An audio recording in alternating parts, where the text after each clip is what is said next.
Hello, we are back with another Keep Your Kokee snippet with all things Love is Blind. Hey, Mom. Hey, Fal. Hey, y'all. Welcome to Keep Your Kokee. We are a mother-daughter duo. We will talk about everything from the Bible to masturbation. Yeah, and orgasms. Oh, my goodness. This is your favorite. I got you hooked on Love is Blind. Go ahead, tell the truth. Yes, I judged Love is Blind for the very longest. You did. And begrudgingly watched and only liked certain couples. But, season after season, you have gotten into it now. Yes, yes, I have. So you're right. I love the purity of Love is Blind, at least in the beginning. Yes. Then they start doing the most. Well, then lives. And this is the reason why we have Keep Your Kokee. Yeah. As we will get into, because the flesh does get involved very quickly. And then it all changes. So I like the concept, right, of Love is Blind. And then they come out and then they put way too much pressure on people. But, okay, so what do you want to talk about? Okay, so we are going to break down the couples of this season and go step by step. So we'll start with my favorite. Who's your favorite? So I like Ashley and Tyler. They were cute, right, from the beginning. So what are we like in episode 7-ish? So season 7, episode 2 or 2, 3. okay, early, yeah. In the pods, when they would pray together, you very much felt their spiritual connection and leading their relationship through God. It was Prayers just, it together. was so though, like, it was smooth, it was easy, it was like she opened him up, like, from the beginning, Well, right? you remember he said, he was like, I feel safe with her. I feel safe enough to be vulnerable. But the interesting thing is we often don't hear men talk enough about their need for safety. Like, safety is a word that women use a lot. I was super proud of him for using that language on national TV, right? Like, because, no, seriously, right? Because a lot of men don't talk about that. But there's a purity there, there's a safety there, and we get to actually see what's important to men. And then, of course, when they meet later, they, of course, appreciate the beauty and the attractiveness and all of that, right? But that connection. But I think let's talk about that. So when they meet, okay? He meets Ashley. He's like, she's gorgeous. She's beautiful. He just wants to keep touching her, kissing her, hugging her. Right. He's, oh my gosh, okay, she's gorgeous. You see her. She's like, wow, he's attractive. And then she gets nervous. And she almost takes a step back. And so... Well, because so why do you think that is? I have my opinion. Because now she's like, 1, we're connected emotionally. 2, I find him physically attractive. Now I can get actually hurt. Right. Now I'm actually scared. Yeah. Versus before, okay, he has my heart, but maybe like I still have an out. Now I know I can fall, and now I'm actually worried. But why do we, I mean, listen, if you're keeping your cookie to yourself, you don't need to worry about that. Yes. Right? Because that's the flesh. When the flesh gets involved, it gets confusing. So you stay in that place, right? You're emotionally connected. You're getting to know each other more and more. Being physically attracted to each other, that's important. Yes. That's important, but it doesn't need to be scary. But we've made it scary because that opens us up. I also think because sex has been involved in the past, now you start thinking about, is he like my ex? Is he gonna do what the guy previous to me, who was also attractive, who I also thought was a nice guy, is he also going to break my heart? Versus when sex is out of it, you're only worried about him and him alone. And maybe you're learning your triggers as you learn them throughout your relationship. You're gravitating and understanding how you guys work together, but you're less concerned with his history going to repeat itself. Okay, but let's talk about it, because I remember she started backpedaling a little bit, right? So she had been celibate. Yes. She had been talking about how she had told herself that, right, she made a deal with herself. She was not going to have sex. Yes. The next person that she was going to have sex with, right, she would see as her husband. Yes. And he was like, oh, okay, so I know you're celibate. And he was actually, right, going to be willing. Proud. And then she was like, well, like, I said that. That was just to, like, screen out the, for lack of a better word, right? The games. Right, to screen that out.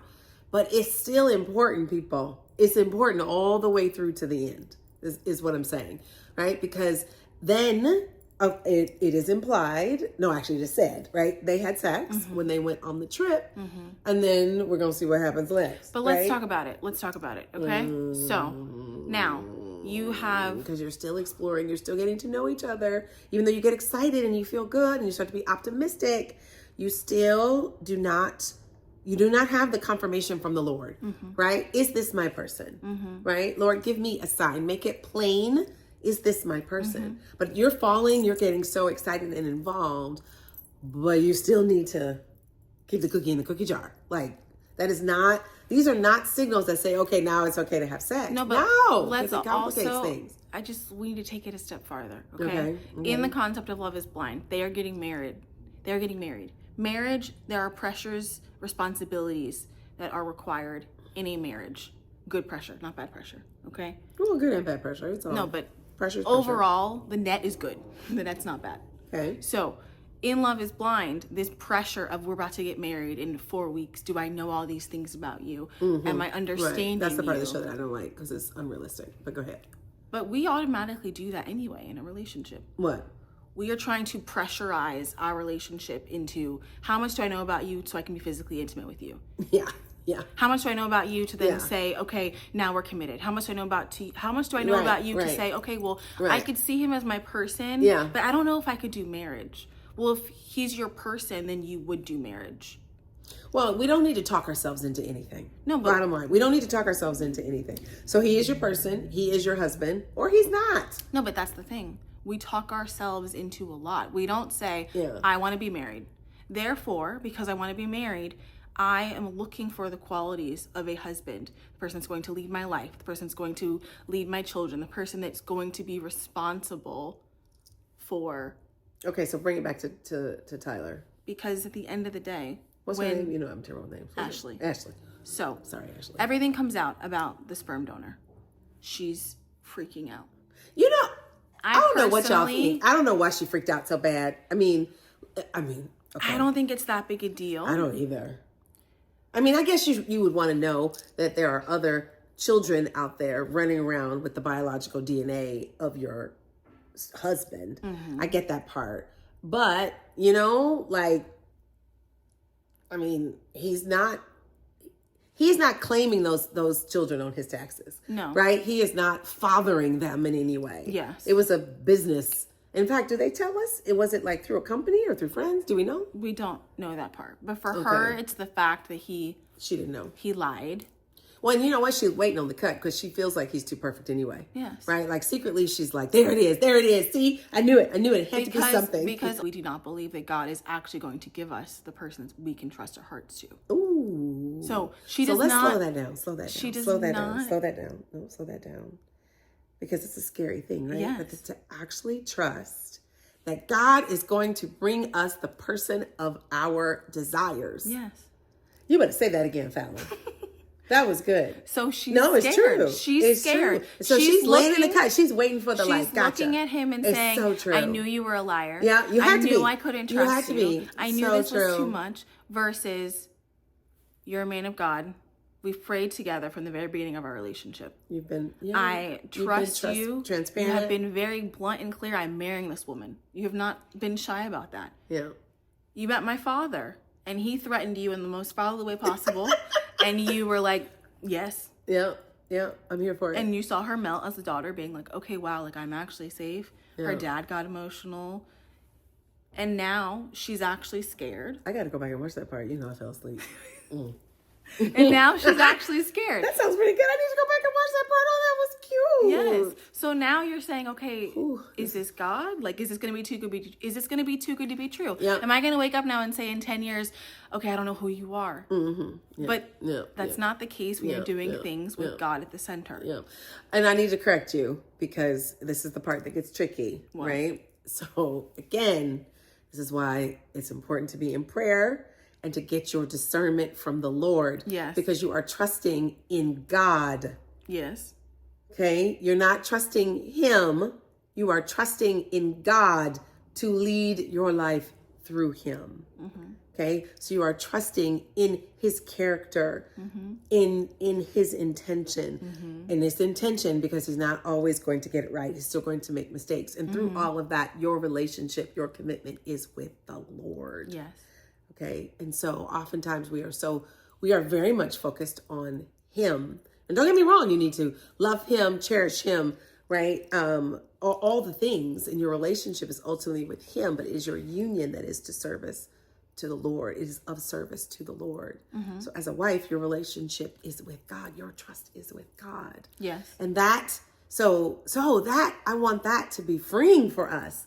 Like, wow, right? Like, so I can trust that this man can be all of those things and work with him through his mistakes because the Lord has me. That's the difference. That's the difference. Yeah. I mean, I'm interested to see how it progresses because I hope she can hang in there. I hope she, I mean, he's like freaking out, breaking down because he's like, you're who I'm going to marry. Yeah. And this is not what's going to break us. Yeah. They're not even my children. Right. Right. They are his DNA. Yes. Not his children. Yes. But it's a goofy thing. Yeah, like it's a whole thing. We got so many different scenarios happening now in this modern world. Woo! It's complicated. It's really complicated. Yeah. Okay, so we are now going to talk about Alex and Tim. Ooh. Oh, okay. Sorry. So as you say, Tim's red flag is his two sisters. As I will say, they spent far too much time trauma dumping on each other in the pods. Oh, and trauma dumping. Dang, that's a fancy trauma dumping. A lot of time talking about the deaths of his sisters. Yeah. And how much he wanted to find a woman who, would bring a new sister into his family. And that he could really bring love back in. But I don't necessarily think he's in love with Alex. I think he's in love with the idea of who she is to heal his trauma. And there are moments, he hasn't done enough work on himself. Yes, and there are moments where there's a disconnect and there's a shift. And well, you can tell he needs to do some work, right? Like he is. I can't even say he's quick tempered because we didn't see the episode, but he came back. Right. And he has allowed her to, he has allowed himself to forgive her. They are working through it. What is there to forgive? Because I don't know. We don't know. We didn't see it. Here's what I don't appreciate.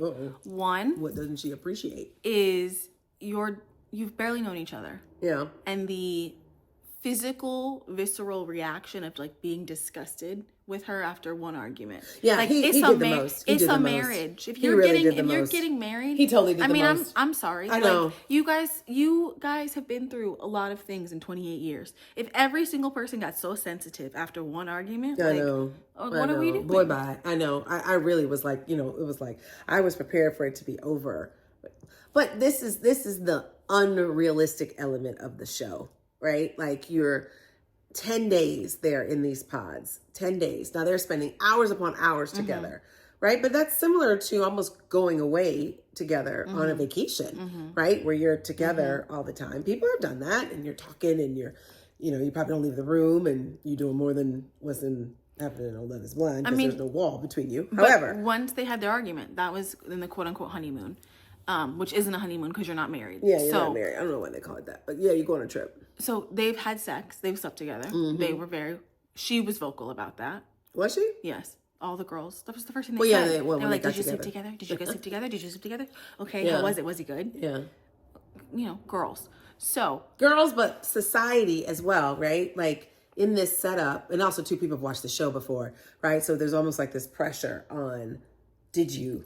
Right? Like, are we going to sleep together? They treat it like it's your honeymoon night. And it's not your honeymoon night, right? You have just now come out of the pods and you're looking at each other. You get the opportunity to feel flesh. Yes. Right? And flesh did its thing. And so, and depending upon how far you allow it to go. And because they have trauma dumped and now they've slept together. Trauma dumped. So you've bonded based on all these hard times in your life, and now I love you, and now we've had sex together, and now let's pause for a minute. People do that all the time, right? Yes. Like we create this connection because of our hardships, and we commiserate together. But are we necessarily getting to know each other? Like, we're finding out about our past and might have some things in common. Yes. But don't don't cause that to have you believe that now you fully know the person. You might have a trauma dump. I have never heard that term. I mean, your trauma is a very minute part of who you are. It's a part, though. It is a part. And it influences how you make decisions. But your day-to-day, how you live your life in terms of, are you goofy? Are you silly? Are you sarcastic? Are you super, super type A? I mean, well, some of the trauma, like, listen, some of how you respond is also, though, connected to your trauma. Yes. Right? So if you were, abused, you might be an introverted person. Shout out to the introverts, by the way. There's no hate to the introverts. Well, I'm an introverted, actually. Right. So my point is, how you react to things, right, can be connected to your trauma. So trauma plays a lot of role. It plays a big role in how we show up in the world. I want to we'll break this down. So Tim and Alex, so they have trauma dumped, and they've been intimate. So now you're trying to play catch up in a already emotionally progressed relationship where you don't actually have compatibility. So that's all emotion, right? Like, all when emotion. You say that's all emotion. So it's grief, it's sorrow, it's pain, longing. You're hopeful. Oh man, like it's such it's a wound, such an open wound, and you're soothing, right? You're soothing each other, and then you add in let's start. You add the present, right? Because we haven't even talked about the present. All we've been doing is talking about your past and your trauma. We're not talking about your day to day. And so, in the day to day, no, I'm just laughing because how you curved your glasses. You're like really thinking about it. Yeah. So in your day to day, now the two don't align. They drive across some bridge. They're sitting watching the sunset. Should be some romantic moment, but they don't actually know each other. Yeah, they didn't have much to say. You know when they were sitting on top of the car. They don't have much to say. But you know what? They were still kind of in a bit of a makeup mode, right? If you remember. And so then he was like, I'm still in this. But he was like, okay. She's like, I want to get down, and he puts his hand out, and she's like, move. I want to get down. Move. Like knowing even you don't know the basics of each other. So then she gets down awkwardly. Now they're just standing side by side. The sun setting, even if you had an argument, like bring some romance back in. And you're just standing like with a gap between the two of you, looking at some awkward straight ahead. Straight ahead, just like. Wow, you were all up in that thing. Yeah. So now where are we going? But we've had sex. Well, and it's because things have moved too fast. And you don't know each other. It's too fast. And she's sarcastic. Slow down, people. We can slow down. She's sarcastic. We can so slow down. Like, why are we in such a hurry? You know why we're in such a hurry? Because we're trying to get in them pants. That's why we're in such a hurry. No, you're in a hurry because we've had sex. So now this has to make sense. It has to work. Now, there's no way that I didn't actually pick you for the wrong reasons. So we're gonna make this work. Yeah. So now you're trying to make it work. Okay, so have y'all thought about those moments when you're in some shiggity and you're like, and your girlfriends are like, girl, what are you doing? Like, they can see it. They can see what's happening with him. Why you give me a side eye? No, I'm listening. Right? Your girlfriends are like, they know that this is not the right situation for you. And you are chasing that thing. You are determined to make it work. And you can't articulate why. And actually, you're telling yourself why you negotiated. No, I just have this feeling. And, or you said, we've just been through so much. Like, it's like, we're going to get on the other side of this. It's just a phase. We'll be fine. We'll be fine. That's where it goes. So that's my take on them. Okay. They have a lot of learning to do. Trauma dumping. Yes. That is your word for the day. Trauma dumping. But you add trauma dumping and sex in the soup of just emotion. Just slow down.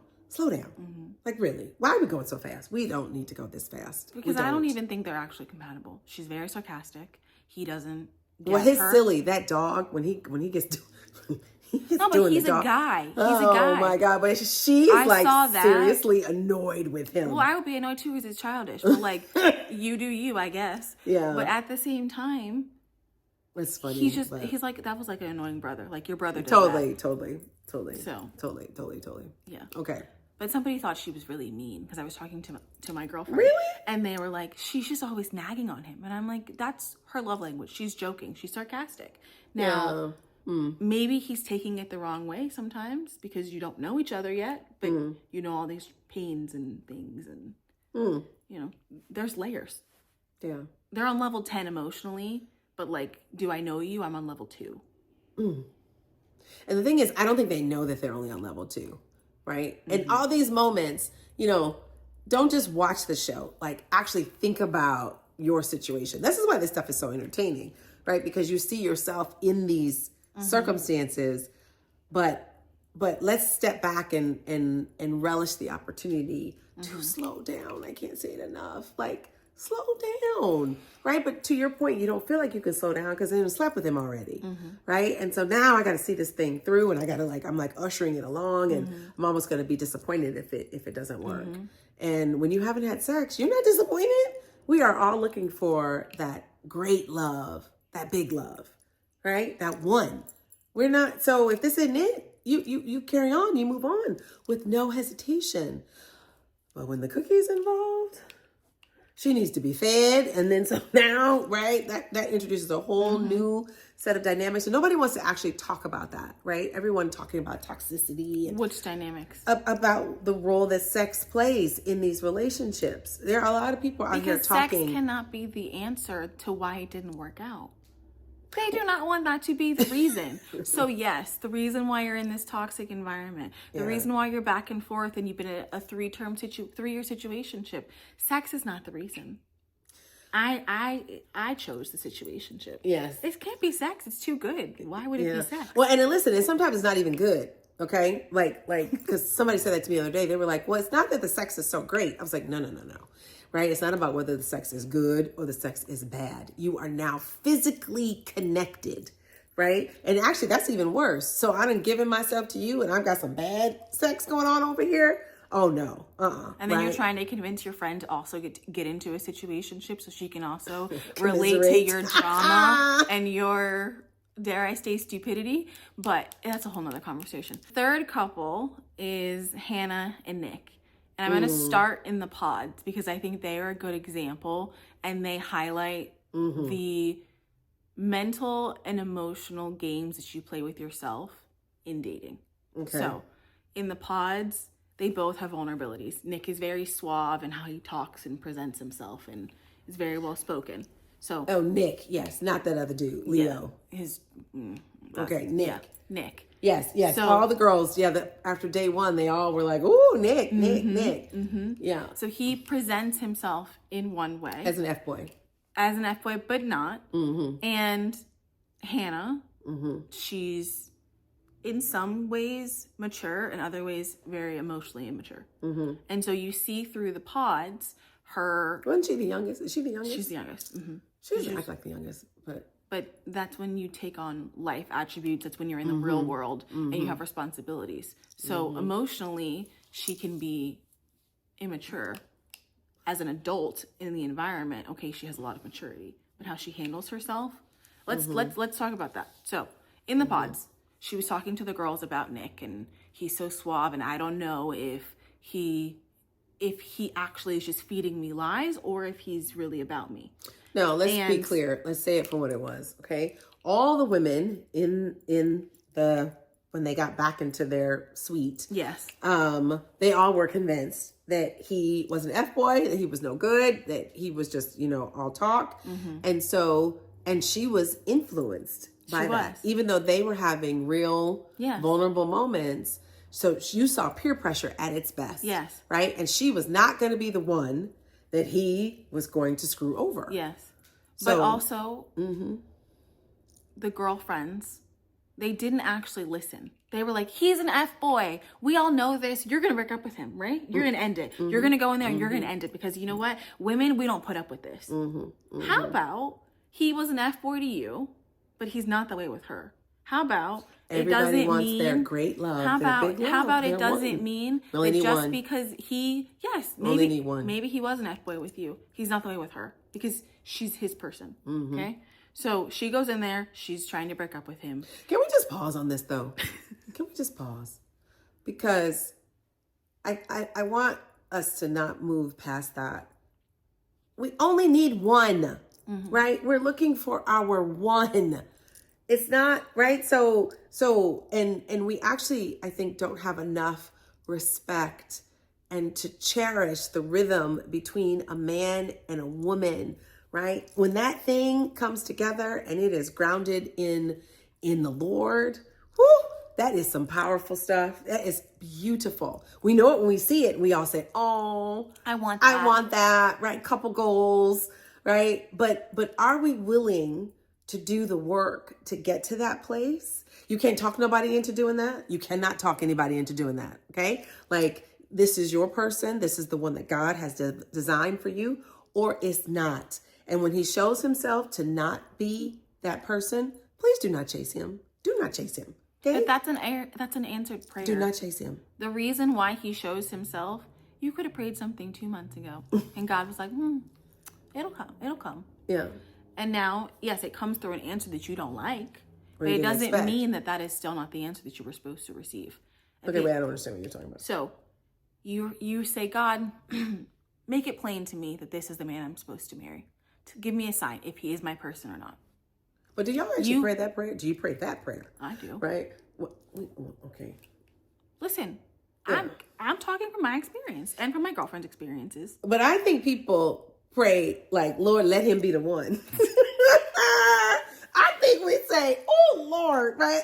Say, God, I want that one to be he's the one. He's the one. Tell me I'm right. Please tell me I'm right. That was my point, right? When I was like, Lord, I need to hear from you, right? Is this the one that you have brought for me? No, you say, oh, Lord, let that one. I want that one. Okay? I want that one.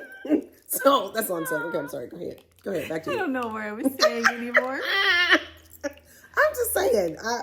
No, I mean, it's true. Because that's when we're moving fast, right? So when we like slow down, you're like, well, Lord, are you trying to tell me? Like, is this the one? Because you know my story with your father. No, but at He the chased end, me for 2 years. I was convinced he was not the one. And then you I was prayed. I was not interested in him. We had tried it and I was like, no. and then you prayed, and you prayed for your husband. I and did. He and said, I wrote down and all he these said, attributes that I "Here he wanted in a is." husband. And I was at a church retreat and we prayed.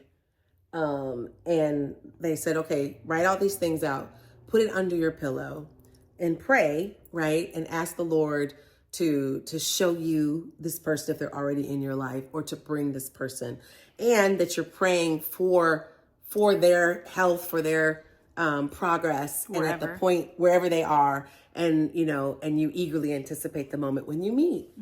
I woke up at 4 a.m. in a cold sweat with the imprint of your father in my dreams. I had not seen that man in 9 months. He had been chasing me for 2 years. I was like, are you freaking kidding me? I was literally, I was like, almost like, I couldn't believe it. I could not believe You're it. like, that's not right. I was like, I couldn't believe it. I was like, Lord, what? Yeah. Then the rest was history. Here we are 28 years later. Yes. You have to hear from the Lord. It's not about your timing. You could have never told me that your father was to be my husband. I mean, he knew. Oh, Lord. He had, no, but this is the point. He had his He sign. did. He had his sign. You had your sign. And then you guys prayed together. And then you brought God into the center of your relationship together. And then the rest is history. And we chose to be celibate. Yes. So we got together in May 1995. Oh, Lord. He proposed in September. Doesn't take that long. And we got married the following August of 1996. And we were celibate that entire time. Yes. Yeah. And it was your father's idea. He brought that to me. He said, I have waited for you. I have prayed for you. I really want our union to be covered by God. Would you be willing to be celibate? I was so honored. I was like, oh my gosh, like for a man to be that intentional about me and about our future together. So there is no confusion, right? When he's the one, he's the one. When he's the one that has been sent from the Lord. We ain't talking about games. Yes. Right? There are no games.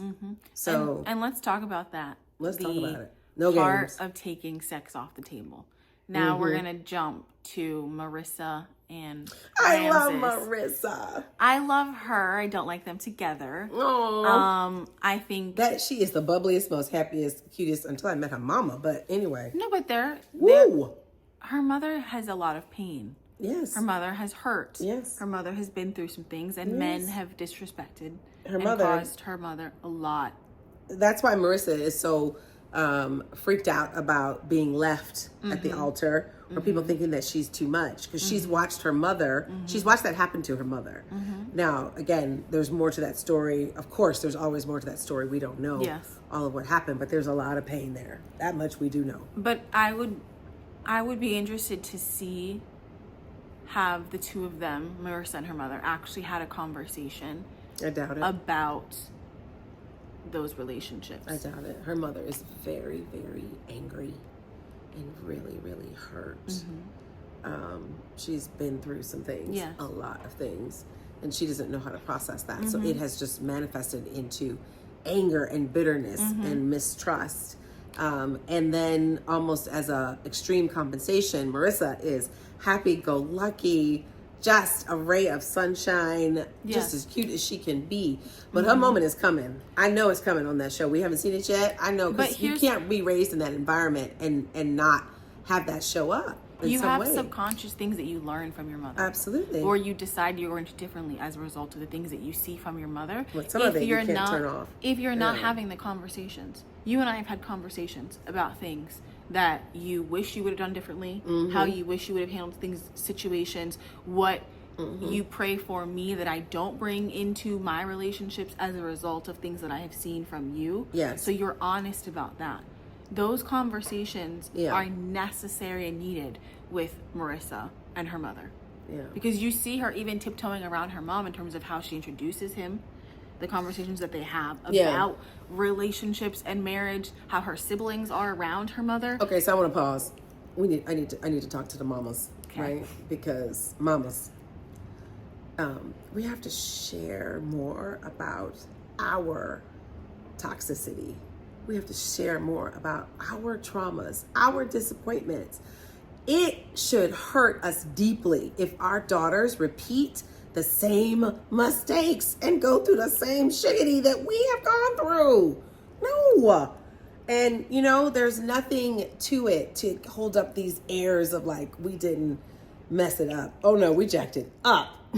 we did some things, right? And so we should be open about that. So I want y'all to go take this snippet and go find your mama, and y'all sit together and talk about all of the things in her dating life in the past that she regrets, that she learned from, that she wants to pass to you. So go find your mama, take this snippet, and y'all have that conversation. And mama, be free. Be free. Your daughter wants to hear from you. It's a moment for her to learn from you. And it's okay. It's okay. She knows you're not perfect already anyway. And it's okay as the daughter to have the conversation about the things that you have observed in your mother that you wish she wouldn't do for herself, that she has asked you to do in your own relationships. Wait a minute, hold up. What? Wait, what? Say that again. So, when you're having this conversation with your mother and she pours into you, you are a strong, beautiful woman. These are the things that I want you to accept in life. These are things that I do not want you to accept in life. Okay. And you therefore also observe the complete opposite in your mother at times. It is okay to have this conversation about that too. Are you saying that you deserve that? But we've had our conversations about that. What's that? Give people an example, I guess, because I don't, like, where I've asked you to do something and then I'm not doing it myself. Is that your point? Okay, Daniel, we about to have this. Listen, we this is what we do. So, okay. So, that's too long. It's too long. Maybe we'll do a separate. Okay, but you got to give the people something now. You can't just like leave it there. You got to give them something. It's okay. We've worked through so It's okay, but you can say it. Go ahead. I don't want to say say the one that's on my head, though. I need a different one that I can say. That's what I'm trying to think through. Okay. Or maybe like yelling. Yes. Is that one? I mean, yes. Because we've talked about that, where you have said. Yeah, I developed. So listen, I grew up in a household. My dad yelled. And, you know, there would be like back and forth, back and forth, back and forth. And then there would be a roar that would come out of nowhere and the conversation was over. Okay? Dad had spoken. That was that. It was over. So it was like a way of grabbing back control. My mother is very demure, right? So like that was just not. But as we have learned. Oh, yes. As we have learned. Don't underestimate her. She was behind the scenes doing the most that I came to learn as an adult, but that's a whole different podcast. That's a different verse. But my point is, so I grew up, right, in an environment of protecting yourself or taking control was connected with volume, with yelling. But I didn't do that like in my dating life. That was not part of what I did in my dating life. But when your father and I were going through issues and I started to, a defense mechanism that came out, a protection mechanism that came out is that I started to yell. And I would yell. It was a way to like fight back. And by the way, men hate to be yelled at too. They hate it. But that's a whole different story. But that's what I did. And so they grew up, you know, when people talk about, our children never saw us fight. My children will never say that. No. Because when we would fight and, you know, it would start off. In fact, I actually overheard them one time in the back seat going 5, 4, 3, 2. They were doing the countdown for when mom was going to blow. Because I usually would give, you know, one time I was okay. Second time, you know, I was like, Third time I would kind of give a warning, right? Like you're going too far, right? Like, and then fourth time she's taking over and now it's on. And when I pop, it's done. It's a wrap. Like I put you on your knees in the corner until you crying begging for your mama. Yeah, pretty much. Yeah. Because I done told you, right? And I gave you plenty of opportunities and I done told you, I done warned you multiple times, right? So now when it's unleashed, it's unleashed. Okay, but still. So it's not good. It's not good. But we have had conversations about that. And so we are much better. It's totally unhealthy, right? No, but you guys don't do that now. We don't do that. We don't do that anymore. But we did that for about a good 15 years. I mean, I'm telling the truth, right? We did that for about a good 10, 15 years. Yeah. And as my walk, certainly with the Lord, both of our walks with the Lord, right, grew, and just was really kind of revealed to me that I'm doing damage, right? So the control that I think that I'm taking over the situation and really protecting my heart was actually not doing that. So I had to, and then though, as she then became an adult, I started to see her. You would see like moments. Have that same response to her father. I didn't observe that with her in relationships with other men, but I started to see it and I was like, ooh, I taught her that. Yeah. I taught her that. But those are the moments that. So we have to talk about it. We have to talk about it. As the I observed those things. Yeah. And so for me in a relationship, I don't want that. It's something that I actively avoid because I know how that goes. Yeah, I date strong men. Yes. Yeah. So, and my father is an alpha. You are an alpha. Yeah, I'm an alpha female. Her father is an alpha. My father is an alpha. And so I was like, she's surrounded by alpha. We have very strong personalities in our family. And this cycle will not continue. So we will raise strong children. Have a strong foundation without all of that. Correct. So. Correct. Yeah. Yes. Okay. All right. So there was the example. So that was the example. So that was what I was saying, right? Talk to your mother and moms. It's okay, right? We have to go there. They need us. They need us. And nothing is better to see your children be better than you, right? Because we want them to be better. That's what we're here for. Like, what's it all for? We see you. Look at this. You has to be better. Look at that. Yes. Okay. All right. Sorry. Okay, no worries. Okay. It's okay. Okay. So back to Marissa and Ramses. When they were talking about, do you know where I'm going? No. Oh, okay. Nope, sure don't. I don't remember. I'm sorry, I don't remember. But get me there. So, Go ahead. they were talking about having children and what that would look like, okay? She was saying she does not want to be on birth control. Oh, yes. He was saying, well, he doesn't like to have sex with condoms. Mm-hmm. The stupidity of that. I digress. So, I know, I guess he likes the STDs, right? I guess you like risking yourself for fathering children outside of wedlock, but hey. Well, that's not his concern because they're only sleeping together. They're getting married, you know. Yeah. That only is a thought if you're unfaithful and you got other stuff happening. So she was saying there are. But you see all the things. I'm sorry. That come into play, right? When you are having sex before marriage, you don't have to have any of these conversations. You don't have to have any of these conversations, right? When you are doing things in order. So now we are exposing ourselves. We are physically connected, so we need to worry about birth control. We need to worry about STDs. Worry about potentially having a child together, right? Like, because come on. He was so. This is not the way. He was like, I don't want us to have kids for like 2-3 years, and she's like 2.5, and he's like, I want time with just the two of us, and she was like, okay, so then we need birth control, right? And for you to go, well, I don't want to have sex wearing a condom. One, I find that super selfish. It was. And you're so focused on your own pleasure. You have to make sacrifices. And if we're talking about a marriage, you are ultimately making sacrifices that benefit you and the other person in your partnership.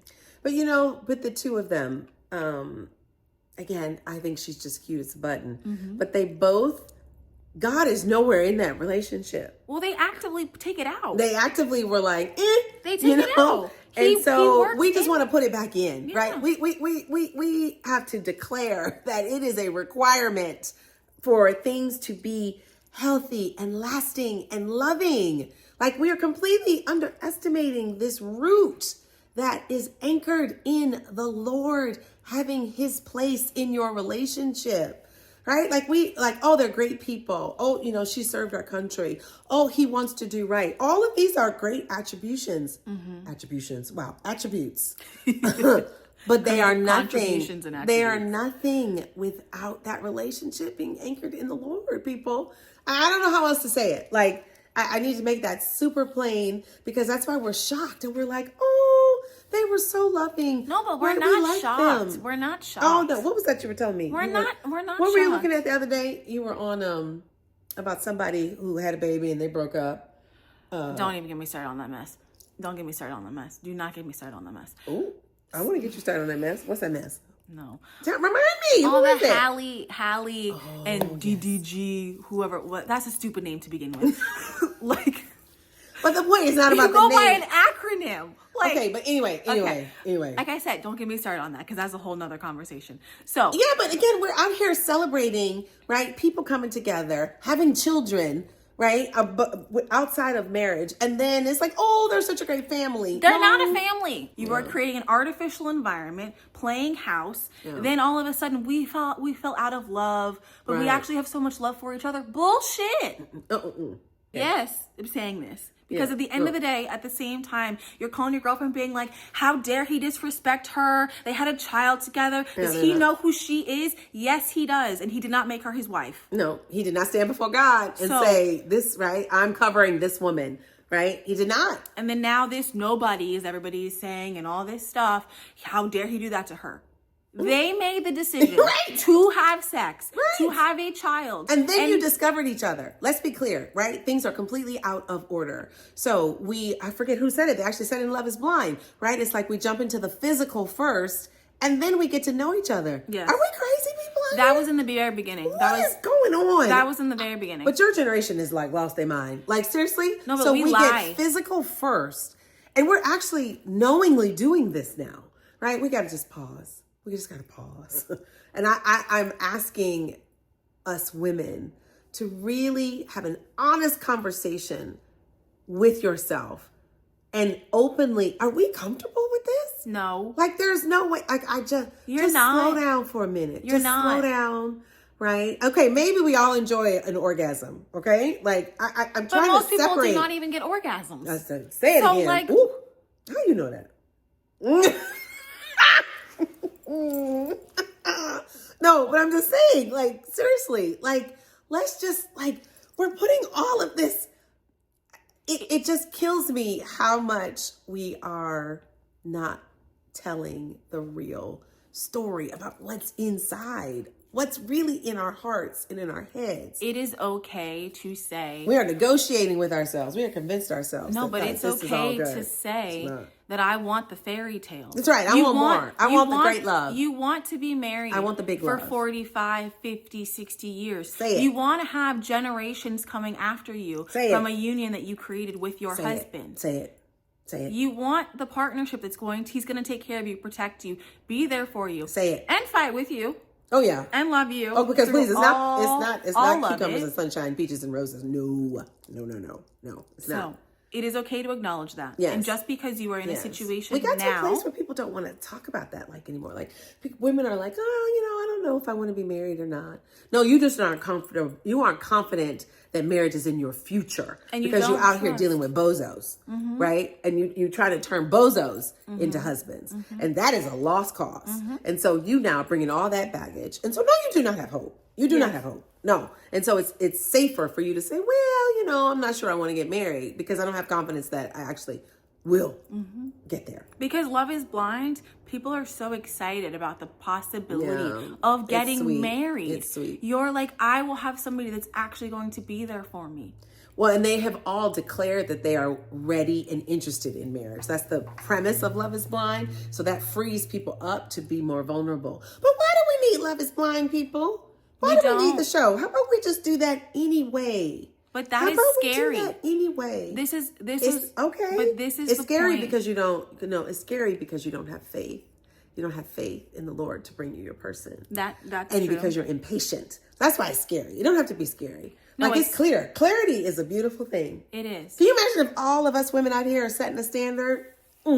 Setting a standard, right? And I assure you, these men will rise to the standard. And if they will rise to the standard. And if they don't, why would you want that anyway? Exactly. And don't chase him. Lord Jesus, please don't chase him. Okay. Don't chase him. Okay, so we are so to off take track. the premise, but we're going to continue with this and then we'll get back on track. Okay. So part of Love is Blind, being in the pods, having the wall between the two people, the woman and the guy, they're able to be vulnerable. You know how many girls you see throwing a blanket over their head? You can't even see them, but they have to cover up because sweet. it's scary, and you're being emotionally vulnerable. You're sharing things that you would normally never share. It's true. So if you're dating somebody, you have God at the center of it, and now you come on to a conversation that makes you uncomfortable. Put the blanket over your head. Do it. Do it. I love that. Put the blanket over your head. Put the blanket over your head. Say what you gotta say and put the blanket back down. I love it. Put the blanket over your head. Yeah, no, but it's true. That's why we love shows like Love is Blind. But let's do it without the TV show. We can still do that. We can be absolutely 100% vulnerable. Don't send your representative. Don't send the representative. You got to be your true self. And then you're going to find out, does he like me? For me? Right? All of me? Do I like him? For all of him? And we can move forward in honesty. Right? Because ultimately marriage is what you are working towards. And if he's not, that's not your person. It's okay. It's okay. Like somewhere we are like contorting to fit into where that guy is in that moment, or where the majority of men happen to be that we are coming across. The majority of men ain't for you. You have one person. One. We're looking for that one. That great love. That one big love. One. So, and we're emphasizing one because to make you comfortable. You might be in a room with 100 people, with 1,000 people, right? And you keep walking around and all these men up in here, they all just trying to figure out who they're going to go home and screw tonight, right? So it only takes one, only need one, right? In that 1,000. And so, yes, you navigate, you keep moving through, and you do not lose faith. You do not lose hope. And whoever they go home with, that's their business, right? They're not your people. They're not your person. And that's okay, by the way. No shade, no judgment. That's who they are. We're not worried about them. We're not worried about them. We're only worried about you. But after, if you do go home with him, and then you want that to become something. Oh, no, don't do that. I'm just saying. See, what happens is you go home. Oh, that's a good point. You can then go home with him. And then you trying to convert him into being something that he's not. Right? Now, he was clear. He was clear. Actually, most of the time, men will tell you, I don't want anything too serious. We do the contorting. But they will say, I don't want anything too serious. I'm looking to hang out, to have a good time. But they know this spiel. Women know this. They just choose to not act based on this knowledge. Well, listen, men are also not stupid, right? So they enjoy companionship. Yes. So if we talk and text all the time, if we're supporting each other, if,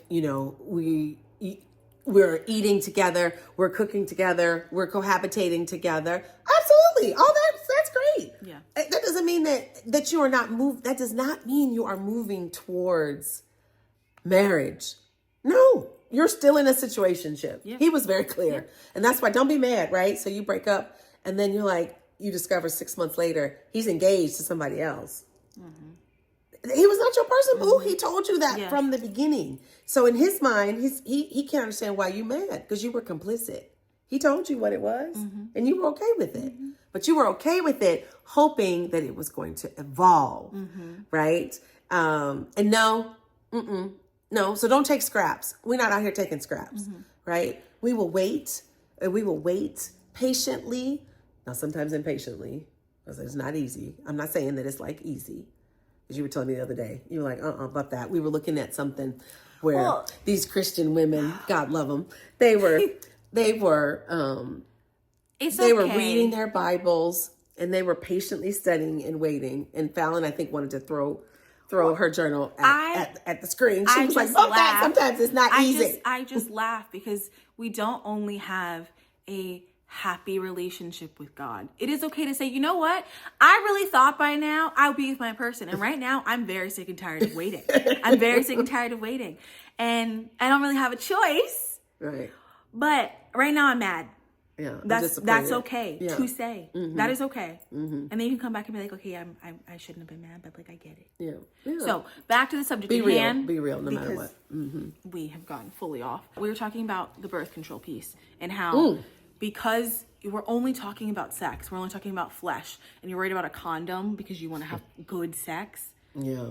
And that was a real telltale sign. I don't know where they're going after that. I was like, ooh. You're not even looking towards the future. You're only worried about your immediate pleasure. So they automatically, though, started very sexual.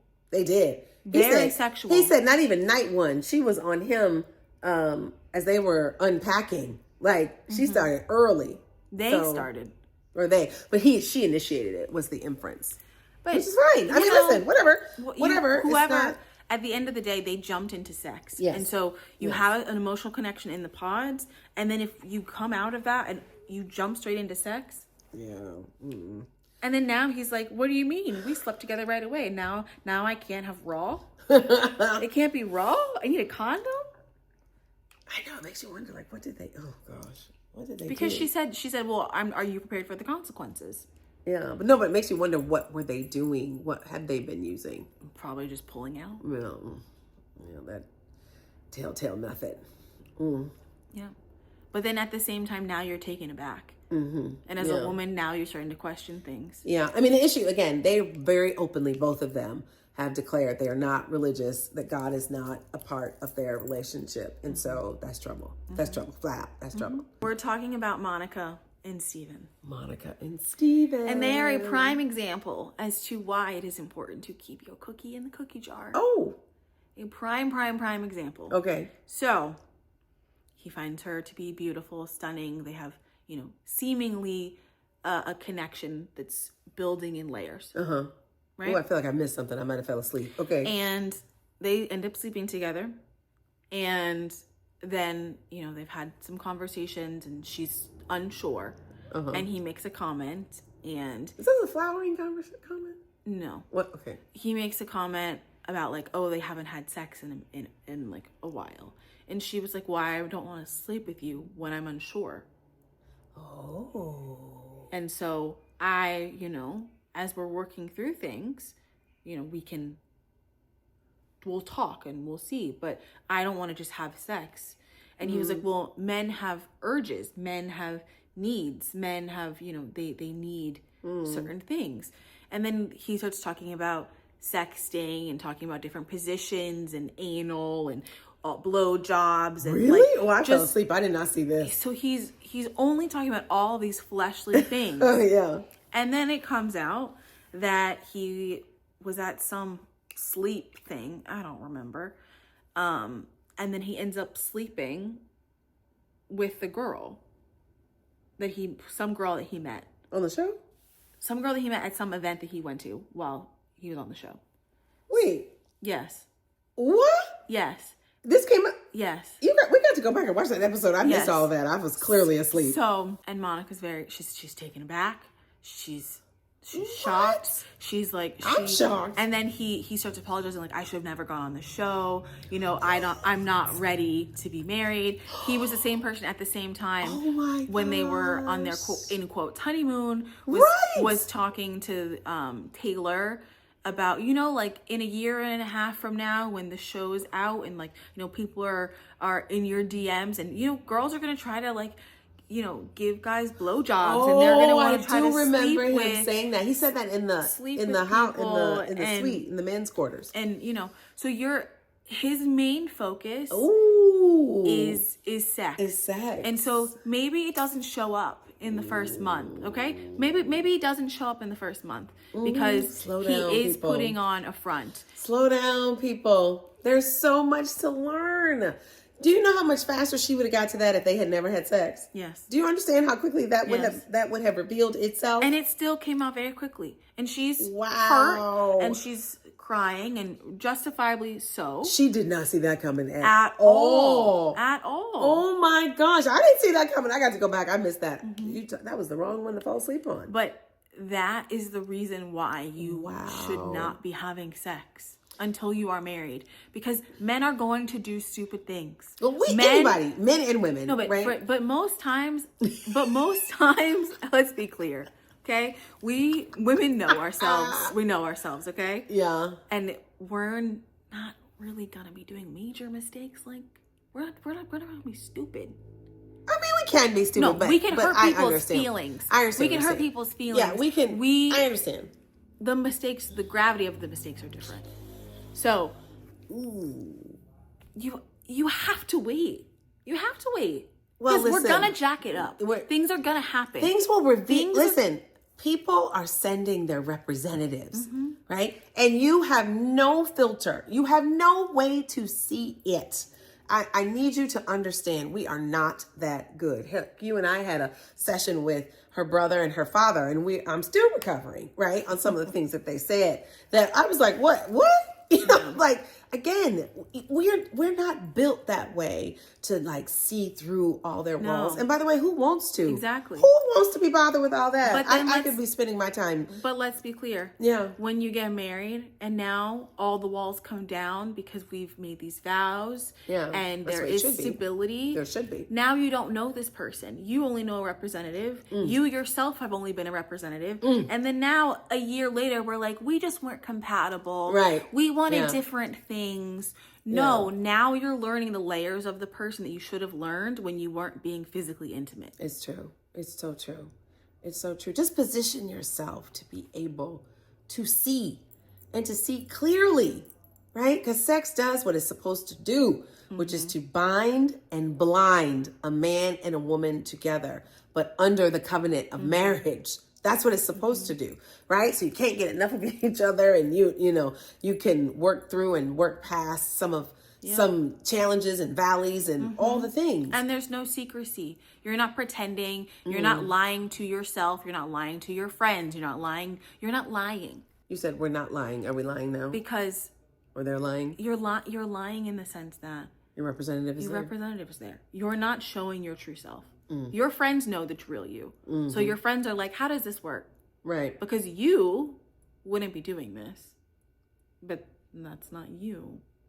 That's your representative. And then a year into marriage, the you is trying to justify and can't justify it because you were never meant to be with this person, and your person is not with you.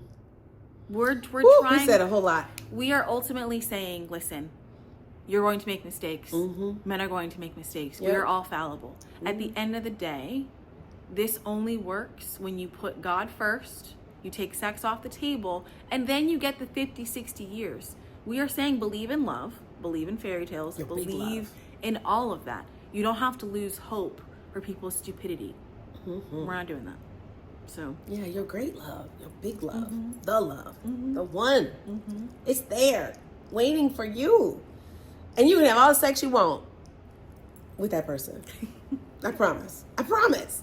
Nobody's over here clutching pearls, right? We cute over here. We cute and have great sex. And at the end of the day, it's not about that.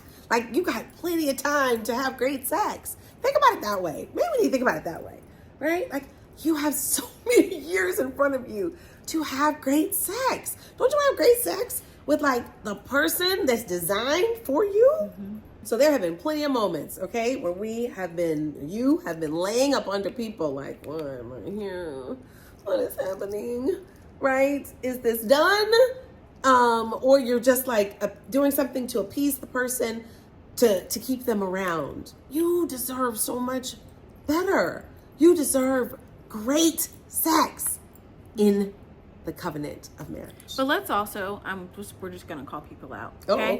When you lost your virginity, did you know anything about what you were doing? Girl, no. Absolutely not. No. So then now, when we are making a decision for marriage, for the most important relationship in our lives, now we have to have the best sex ever. You don't even know anything about marriage. You know nothing about marriage until you are married. That's very interesting. So then now, I never thought about it like that. That's really interesting. then now we're trying to say, I want a porn star to try to also enter into my, baby egg of a relationship that is a marriage that ultimately hatches and grows and becomes beautiful. But those two things don't work. They're also not at the same pace or the same level. So as your marriage gets stronger, the sex gets stronger, the connections get stronger. I'll tell you all about it when it happens because I'll know. So at the end of the day, you can't have both levels. Yeah. This doesn't work. Well, and it just slow down. Like what? Just slow down. Why are we in such a hurry? I don't get it. Like, but we're not. You have plenty of time to have great sex. You're in a hurry, but you're not. Because you're really in a 6-year situationship. So are you really in that much of a hurry? Ooh. Or are you trying to make it work? Or you don't believe that you're actually going to get it? We're just saying, have faith. If you're sitting around waiting for your boyfriend or partner or whatever, right, to figure out if he wants to marry you, it's time to go. That's not your person. There is no confusion. It's time to go, okay? And some of you don't want to ask the question. You don't want to have that tough question because you don't want to know the answer. You don't want to know the answer, but you already know the answer. And I'm going to tell you, if you have to ask the question, you already know the answer. It's time to go. Ooh, you think it's time to go? Yes, it's time to go. I think we've said our spiel. Okay. So. But until next time. I was about to say, à tout à l'heure. Still in front. That came out of nowhere. Until next time, keep your cookie in the cookie jar. Bye. Ciao. Don't be afraid to keep your cookie in the cookie jar.